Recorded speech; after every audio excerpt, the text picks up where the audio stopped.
ઇન્દ્રશીલ કાકાબા અને Kalabuddh public charitable trust Kakaba hospital દ્વારા school bag અને નોટબુકનું વિતરણ કાર્યક્રમનું આયોજન કરવામાં આવ્યું. કેડિલા ફાર્માસ્યુટિકલ સંચાલિત ઇન્દ્રશીલ કાકાબા અને Kalabuddh public charitable trust Kakaba hospital હાંસોટની CSR પ્રવૃત્તિ અંતર્ગત ગુણવત્તાયુક્ત શિક્ષણ, સ્વાસ્થ્ય, પર્યાવરણ તેમજ ગ્રામીણ વિકાસને લગતા કાર્યો કરે છે. જેના ભાગરૂપે તારીખ 26 જૂનથી 4 જુલાઈ 2025 દરમિયાન હાંસોટ તાલુકાની ઉતરાજ, કલમ, અલવા, ઉર્દુ મિશ્ર શાળા, નવીનગરી, આશ્રમ શાળા, ઇલાવ, વાંસનોલી, બાળોદરા, શેરા, મોઠિયા, દિગ્ગસ, માંગરોળ, કવચ, કુંડલ તેમજ અંકલેશ્વર તાલુકાની ધંતુરિયા, માટીએડ પ્રાથમિક શાળા ખાતે સ્કૂલ બેગ અને નોટબુક વિતરણ સમારોહ યોજવામાં આવ્યો હતો. કાર્યક્રમ દરમિયાન ઉતરાજ, કલમ, અલવા, ધંતુરિયા અને માટીએડ ગામના સરપંચો, ગ્રામ પંચાયતના સભ્યો, શાળાના આચાર્ય અને શિક્ષક તથા કાકાબા હોસ્પિટલના સ્ટાફ તેમજ ગામ લોકો હાજર રહ્યા હતા.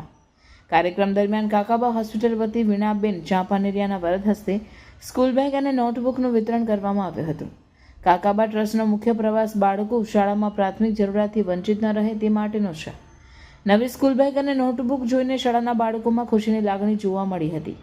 ઉલ્લેખનીય છે કે હાંસોટ તાલુકામાં સ્થિત કાકાબા હોસ્પિટલ છેલ્લા 40 વર્ષોથી લોકોના આરોગ્ય અને સુખાકારી માટે કામ કરી રહી છે. કેડિલા ફાર્માસ્યુટિકલના CSR અંતર્ગત કાકાબા હોસ્પિટલ આરોગ્ય, શિક્ષણ, પર્યાવરણ, કૃષિ અને પશુપાલન, મહિલા સશક્તિકરણ અને રોજગારી વગેરે જેવા અનેક પાયાના ગ્રામ વિકાસના પાયા પર કર્યો છે.